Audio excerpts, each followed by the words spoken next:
আসসালামু আলাইকুম। আজকে সেট সংক্রান্ত বিষয় নিয়ে আলোচনা করব। যারা প্রথমে সেটের অঙ্কগুলো করতে যাচ্ছ তাদের জন্যই আজকে এই ভিডিওটি। আমি বেসিক লেভেল থেকে এই সেট ফাংশন অধ্যায়ের কিছু আলোচনা তোমাদের সামনে এখন করব। তো দেখো, সেট ও ফাংশনের অধ্যায়ে গেলে তোমরা প্রথমে যে জিনিসটা পাবে সেটা হলো সেটের প্রকারভেদ। সেট কত প্রকার? সেট হলো দুই প্রকার। একটি হলো সসীম সেট আর একটি হলো অসীম সেট। তাহলে সসীম আর অসীম এই শব্দ দুটার দ্বারা তোমাদেরকে সেটটা নির্দিষ্ট করতে হবে। একটা হলো সসীম, মানে যে সেটের উপাদানগুলো গণে শেষ করা যায় সেটাকে বলে সসীম সেট। আর অসীম সেট মানে যে সেটের উপাদানগুলো গণে শেষ করা যাবে না সেটাকে বলা হয় অসীম সেট। যেমন ধরো, এই একটা সেট যার উপাদান দেওয়া আছে 1 2 3, এটাকে বলা হবে সসীম সেট। বাট যদি এরকম হয় বি একটা সেট যার উপাদান দেওয়া আছে 1 2 3 ডট ডট ডট, তাহলে এই যে বি সেটের যে উপাদানগুলো আছে এটা নির্দিষ্ট করে বলা যাবে না। যখন নির্দিষ্ট করে বলা না যাবে তখন সেটাকে বলা হবে অসীম সেট, আর যখন নির্দিষ্ট করে বলা যাবে তখন সেটাকে বলা হবে সসীম সেট। এই সেট প্রকাশের পদ্ধতি কয়টি? সেট প্রকাশের পদ্ধতি হলো দুইটা। একটা হলো তালিকা পদ্ধতি, বা আমরা যেটাকে বলতে পারি টেবুলার বা রোস্টার মেথড। আরেকটা হচ্ছে সেট গঠন পদ্ধতি বা সেট বিল্ডার পদ্ধতি, সেট বিল্ডার মেথড। তাহলে এই যে দুটো পদ্ধতি। এখন তালিকা পদ্ধতি বলতে আমরা কি বুঝি? তালিকা পদ্ধতি বলতে আমরা যেটা বুঝি সেটা হলো যে একটি সেটের উপাদানগুলো যখন ইন্ডিভিজুয়াল বা নির্দিষ্ট করে উল্লেখ করা থাকবে তখন সেটাকে বলা হবে তালিকা পদ্ধতি। ধরো এইখানে যে সেটটা দেওয়া আছে এ একটা সেট, এই সেটটাকে বলবো আমরা তালিকা পদ্ধতি। তাহলে এ সেট এর উপাদানগুলো আমরা এখানে নির্দিষ্ট করে বলতে পারতেছি, এটাকে বলা হবে তালিকা পদ্ধতি।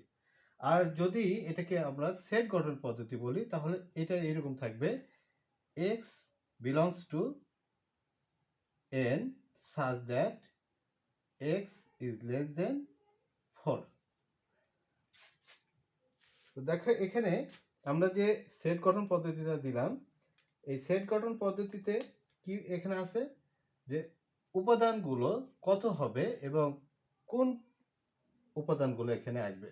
যেমন এখানে বলছি আমরা ন্যাচারাল নাম্বারের অর্থাৎ স্বাভাবিক সংখ্যা যার উপাদানগুলো হবে 1 থেকে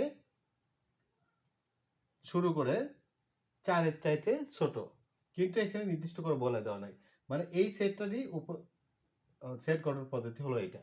আর এটার যদি তালিকা পদ্ধতি বলো তাহলে এটা হবে তালিকা পদ্ধতি। তো আমরা সেট প্রকাশ পদ্ধতি, সেট কত প্রকার এটা জানলাম। এখন দেখো, সেট সংক্রান্ত অঙ্ক যখন তোমরা করতে যাবে তখন সেট সংক্রান্ত অঙ্কের ভিতরে অনেকগুলো চিহ্ন আছে, সেই চিহ্নগুলো সম্বন্ধে তোমাদের ধারণা থাকতে হবে। প্রথমে দেখো এখানে একটা চিহ্ন দেওয়া আছে যেটা দেখতে তোমাদের ই এর মতো মনে হবে, বাট এটার নাম হচ্ছে belongs to. Belongs to belongs to belongs to belongs to দ্বারা কি বোঝায়? সদস্য বোঝায়। যেমন এই দেখো, এই একটা সেট, এই সেটের সদস্যগুলো কি 1 2 3। তাহলে আমরা এইভাবে লিখতে পারি 3 বিলংস টু এ, মানে 3 হলো এ সেটের একটি সদস্য। যদি আমরা 4 লিখি তাহলে লিখব 4 ডাজ নট বিলংস টু এ, কারণ 4 এ সেটের সদস্য নয়। তাহলে বিলংস টু দ্বারা বোঝানো হয় সদস্য, আর ডাজ নট বিলংস টু দ্বারা বোঝানো হয় সদস্য নয়। তাহলে এই দুটো চিহ্ন সম্বন্ধে তোমাদের সামনে আমি আলোচনা শেষ করলাম। এরপরে আসো দেখো, ইউ এর মতো যে চিহ্নটা দেওয়া আছে এটাকে বলা হয় ইউনিয়ন বা সংযোগ সেট। যখন দুইটি সেটের উপাদানকে আমরা একত্রিত করব, একত্রিত করে লিখব, জাস্ট এটা হচ্ছে তোমাদের লসাগু এর মতো। লসাগুতে যেরকম দুইটা সেটের লসাগুতে যেরকম কমন যেগুলো আছে সেটাও লিখতে হয়, যেগুলো কমন নেই সেগুলোও লিখতে হয়। ঠিক যখন তোমরা এই ইউনিয়ন বা সংযোগ সেট করবে তখন তোমাদের দুইটা সেটের যে সাধারণ উপাদানগুলো আছে এগুলোকে লিখতে হবে, এবং এছাড়া বাদবাকি যে উপাদানগুলো আছে সেগুলো লিখতে হবে। জাস্ট এক্সাম্পল হিসেবে আমরা ধরে নিতে পারি এরকম যে এ একটা সেট যার সদস্য হলো 1 2 3, বি একটা সেট যার সদস্য হচ্ছে 2 3 আর হলো 4। যদি তোমাকে বলা হয় এ ইউনিয়ন বি সমান কত হবে, তাহলে এ ইউনিয়ন বি মানে এখানে আমি যেটা বললাম তোমাদের সেটা হচ্ছে যে সাধারণ যে উপাদান, যেমন ধরো 2 আর 3 দুটোর মধ্যে আছে, তাহলে আমাদের এখানে 1 নাই, 1 লিখলাম, ক্রম অনুপাতে 2, তারপরে 3, তারপর হলো 4। তাহলে সাধারণ উপাদান অর্থাৎ যেগুলোর মিল আছে সেগুলো আমরা লিখবো, যেগুলো মিল নাই সেগুলো লিখবো। এরপর হচ্ছে ইন্টারসেকশন, যেটার দ্বারা ছেদ বা নিচ্ছেদ বোঝানো হয়। ছেদ মানে যদি দুটোর মধ্যে মিল থাকে তখন হবে ছেদ, আর যদি দুটোর মধ্যে মিল না থাকে তখন সেটাকে বলা হবে নিচ্ছেদ। যেমন এখানে যদি এ এবং বি এর মধ্যে ছেদ বোঝানো হয়, অর্থাৎ এ ইন্টারসেকশন বি বোঝানো হয়, তখন ছেদ বোঝাবে। ছেদ বোঝালে এখানে জাস্ট আসবে তোমাদের 2 আর হলো 3। আর যদি এইরকম থাকতো যে এ একটা সেট, সরি সি আরেকটা সেট, যে সেটের উপাদান হচ্ছে 6 এবং 7, তো যদি তোমাদের এরকম থাকে এ ইন্টারসেকশন সি, তাহলে তোমাদের এখানে দিতে হবে কত, ফাঁকা, মানে এ এবং সি এর মধ্যে কোনো সাধারণ উপাদান নেই, অর্থাৎ এটা সেট করে নাই, তাহলে আমরা এই ইন্টারসেকশন দ্বারা সেটা বোঝাবো।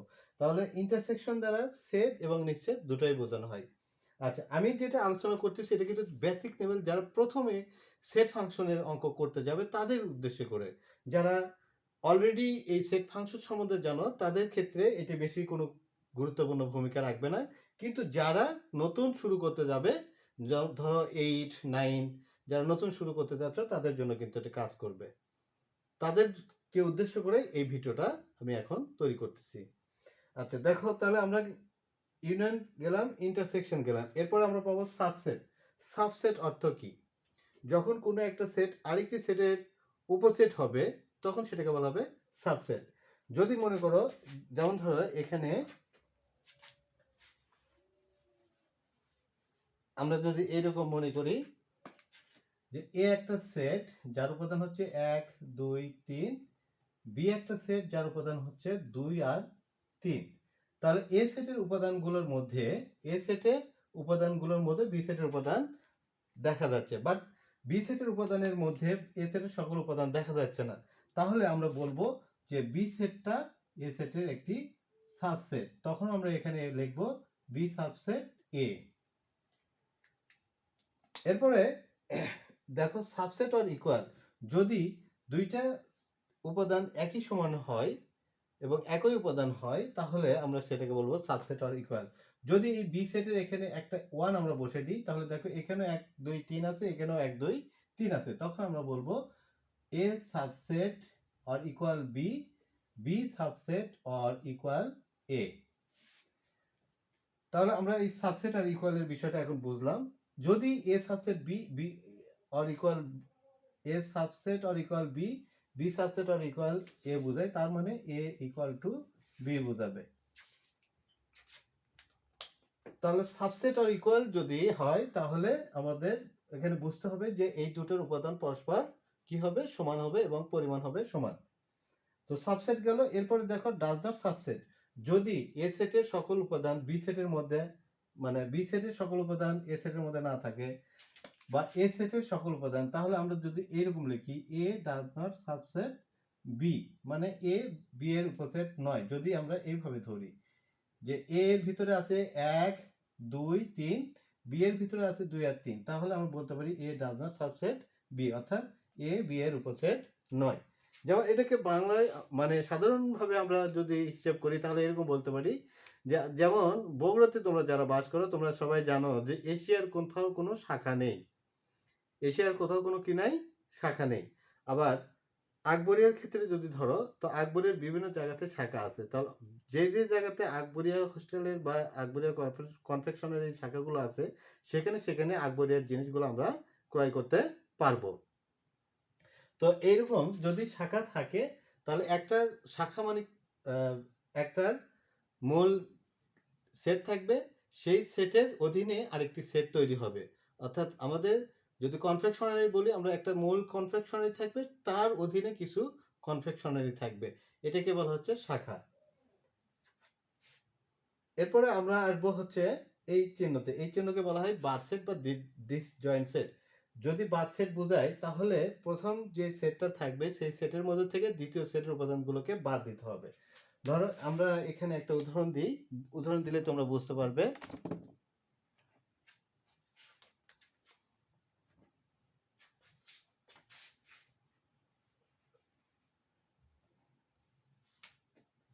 বাদ সেটের উদাহরণ যে এ বাদ বি বলতে এটা বোঝায় যে এ সেটের উপাদান, ধরো এ সেটের উপাদান আছে 1 2 3, বাদ বি সেটের উপাদান আছে 2 আর 3। তাহলে 2 আর 3 আমি যদি এই সেটের মধ্যে থেকে বাদ দিই তাহলে আমাদের এখানে থাকবে 1। এখন যদি বলা হয় বি বাদ এ, বি বাদ এ, তাহলে দেখো বি সেটের যে উপাদানগুলো আছে এর মধ্যে থেকে এ সেটের উপাদানগুলোকে বাদ দিতে হবে, 1 2 3 বাদ দিতে হবে।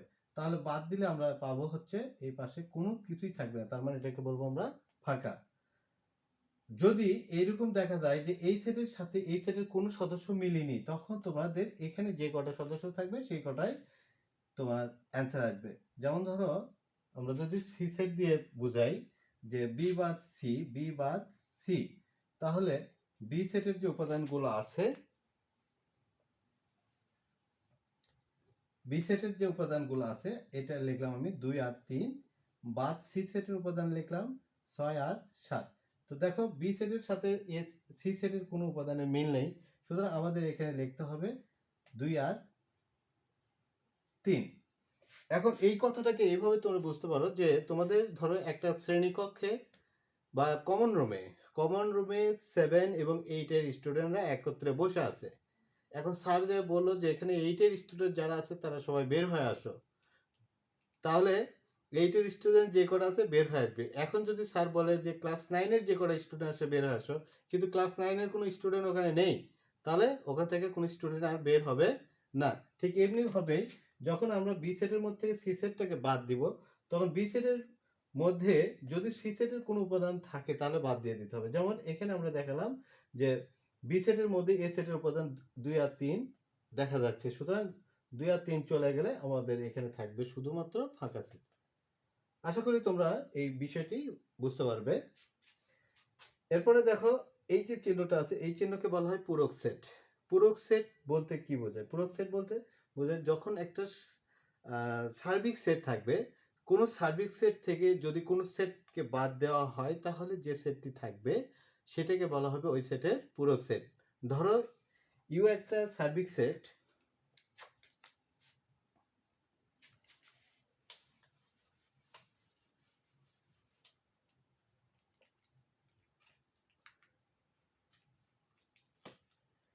ইউ একটা সার্বিক সেট যার ভিতরে আছে 1 2 3 4 5, এ একটা সেট যার ভিতরে আছে 2 3 আর হলো 4। এখন এই ইউ সেটের মধ্যে থেকে এ সেটকে যদি আমি বাদ দিই তাহলে যে সেটটা হবে তার নাম হলো পূরক সেট। দেখো এই চিহ্নটা এই সেটের উপরে বসছে, এটাকে ইংরেজিতে কমপ্লিমেন্ট বলা হয়।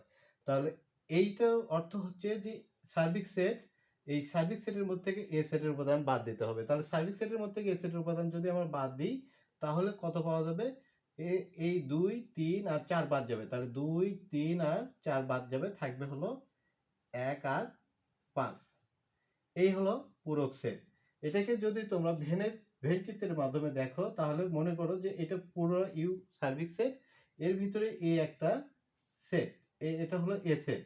তাহলে এ সেট যদি এটা হয় তাহলে পুরো ফাঁকা যে জায়গাটুকু আছে এই জায়গাটার নাম হবে এ পূরক সেট। পুরো ফাঁকা জায়গাটার নাম হবে এ পূরক সেট। অর্থাৎ ইউ সেটের মধ্যে থেকে এ সেটকে বাদ দিলে যে সেটটি থাকবে সেটি হচ্ছে এ এর পূরক সেট। তো আজকে আমি এই পর্যন্তই রাখছি। পরবর্তী ভিডিওতে আরো কিছু বেসিক নিয়ে তোমাদের সাথে আলোচনা করব, যেমন কার্তেশীয় গুণজ সেট, পাওয়ার সেট, এইগুলো কিভাবে হয় এইগুলো নিয়ে আমি তোমাদের সাথে এরপরের ভিডিওতে মানে কথা বলবো। তো আজকে এই পর্যন্ত রাখছি। সবাই ভালো থেকো, সুস্থ থেকো। আল্লাহ হাফেজ।